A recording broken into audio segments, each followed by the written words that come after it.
Welcome to the Short Book Summaries channel. If you are new to this channel, kindly consider subscribing this channel to stay updated on each new book coming to this world.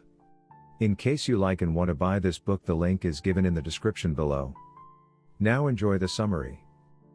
This is a success manual that gives readers a step-by-step plan for taking control of their lives and unleashing their incredible potential.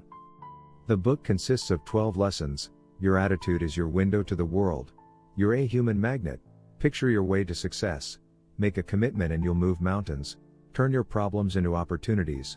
Your words blaze a trail. How are you? Stop complaining. Associate with positive people. Confront your fears and grow. Get out there and fail. Networking that gets results.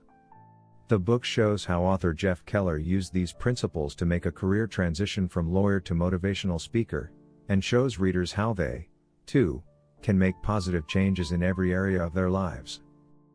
A book it is easy to read with inspiration in each chapter. I have made a major change in my life, and, while I am excited about the opportunities I am making for myself, I also need to have something to keep reminding me about the ups and downs that happen while moving towards a brilliant future. I will keep coming back to this, reading a chapter most days to reconfirm my belief in what I am doing. I recommend it to everyone, as attitude really is everything.